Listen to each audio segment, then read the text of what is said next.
Assalamualaikum and hi. Nama saya Nabila Zulfa binti Jubilti selaku pembuka bicara pada video kali ini. Kumpulan kami telah bersepakat untuk mempunyai asas teori kapitalisme untuk dibahaskan. Ahli-ahli kumpulan ini terdiri daripada saya iaitu Nabila Zulfa binti Zulkifli, Putih Hazirah, yakni akan bercakap tentang definisi-definisi asas kapitalisme, Muhammad Ijad yang akan menceritakan kenapa kumpulan kami tertarik untuk memilih kapitalisme, Aminah Fasha yang akan menceritakan sedikit sebanyak kerangka asas teori kapitalisme, dan akhir sekali adalah Nur Afrianisa yang akan menyimpulkan apa yang telah dibahas dalam video ini. Jangan ke mana-mana, teruskan bersama kami.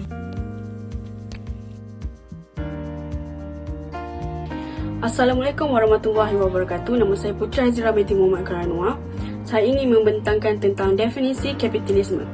Kapitalisme berasal dari kata capital yang bermaksud modal. Kapitalisme secara umumnya adalah sistem ekonomi yang memberikan kebebasan penuh bagi tiap orang untuk mengendalikan kegiatan ekonomi seperti perdagangan, industri dan alat-alat pengeluaran untuk mendapatkan keuntungan. Dalam arti kata lain, kapitalisme merupakan sistem ekonomi di mana semua kegiatan ekonomi dilakukan oleh pihak swasta dan bukan pihak kerajaan. Kapitalisme berdasarkan beberapa orang ahli, iaitu yang pertama, menurut Adam Smith, kapitalisme merupakan suatu sistem yang dapat menciptakan kesejahteraan untuk masyarakat apabila pemerintah tidak melakukan intervensi. Intervensi yang dimaksud di sini iaitu campur tangan terhadap mekanisme dan pasaran. Manakala menurut Karl Marx, kapitalisme adalah suatu sistem yang mana harga barang dan kebijakan pasaran ditentukan oleh pemilik modal supaya mencapai keuntungan yang maksimum. Pendapat seterusnya iaitu diungkap oleh Max Weber yang mana mengatakan bahawa kapitalisme adalah suatu sistem ekonomi yang ditujukan dalam sebuah pasaran dan dipacu untuk memberikan keuntungan dari kegiatan pertukaran yang dilakukan di pasaran tersebut. Sedangkan menurut I.R. Sukarno, kapitalisme merupakan suatu sistem sosial dalam masyarakat yang timbul dari cara produksi yang mana memisahkan antara kaum buruh dan alat-alat pengeluarannya. Akhir sekali, menurut Kamus Dewan edisi keempat, kapitalisme merupakan sistem ekonomi dan politik yang pemilikan harta benda industri dan perniagaannya lebih banyak tertumpu pada sektor swasta daripada kerajaan. Dan syarikat-syarikat digalakkan untuk bersaing antara satu dengan yang lain untuk membuat keuntungan.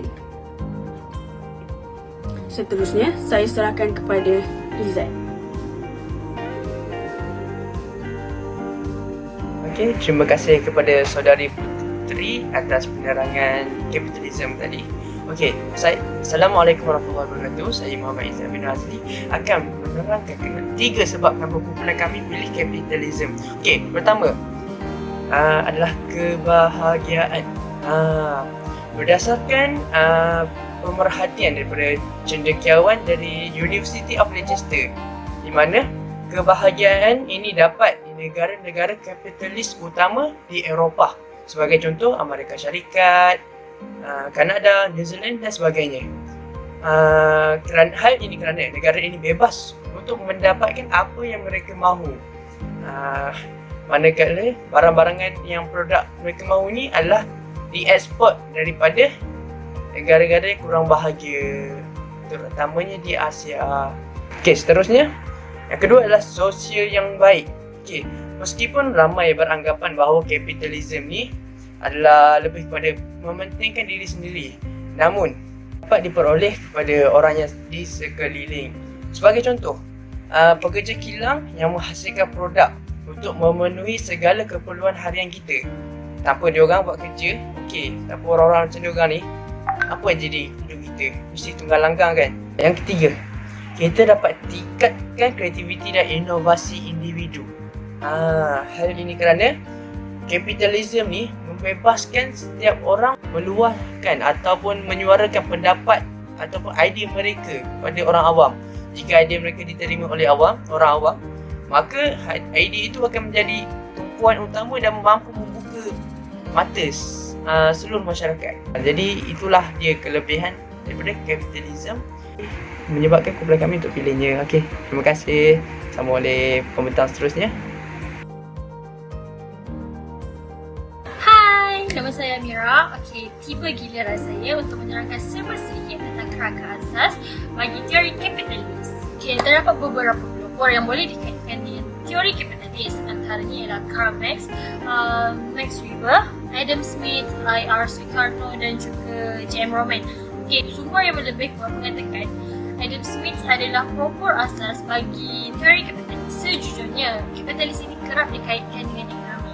Okey, menurut kefahaman kapitalis, sistem ekonomi yang memberikan kebebasan penuh terhadap individu atau sektor boleh berperanan dalam mengaktifkan kegiatan ekonomi demi mendapatkan keuntungan. Baiklah, sekitar abad 18 dan 19, Adam Smith telah menghasilkan satu buah fikir yang mana dia dapat menumpukan modal secara besar-besaran dan sekaligus dapat mengukuhkan kestabilannya dalam sistem perekonomian sejumlah negara, antara negara-negara maju seperti dua benua iaitu benua Amerika dan juga Eropah. Okey, baiklah. Kapitalis ini juga mempunyai ciri-cirinya yang tersendiri. Antaranya ialah pengakuan atas hak-hak pribadi individu. Selain itu juga, manusia juga dipandang sebagai homo economics, iaitu pribadi yang sering mengejar keuntungan bagi kepentingan dirinya sendiri. Okey, itulah antara ciri-ciri dan juga sedikit sebanyak kerangka yang saya boleh rungkaikan berdasarkan teori kapitalis. Saya serahkan kepada kawan saya. Hai, nama saya Nur Afira Nisa. Kesimpulan yang akan saya sampaikan berkenaan dengan kapitalisme adalah ekonomi kapitalisme merupakan sistem perekonomian yang memberikan kebebasan secara penuh kepada setiap orang untuk melaksanakan kegiatan perekonomian seperti memproduksi barang, menjual barang, menyalurkan barang dan sebagainya. Hal ini kerana kapitalisme mempunyai matlamat utama dengan mengaut keuntungan sebanyak mungkin.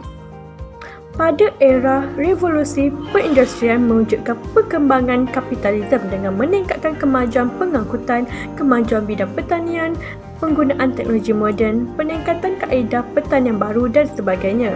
Selain itu, kapitalisme telah menyebabkan kekayaan tercipta dengan efektif kerana dapat meningkatkan taraf hidup, peluang-peluang ekonomi dan pengagihan barang kepada setiap individu sekaligus dapat mencipta kekayaan untuk diri sendiri dan orang lain. Menurut Adam Smith, sistem ekonomi kapitalisme adalah salah satu kemudahan dengan menggunakan sepenuhnya harta, pendapatan, kebolehan masing-masing, maka akan dapatlah membina sesuatu perlumbaan ekonomi dan memberikan kemakmuran kepada masyarakat. Sekian, terima kasih. Menarik kan video kami berkaitan dengan asas kapitalisme? Terima kasih kepada semua yang telah menonton sehingga habis. Assalamualaikum. Bye.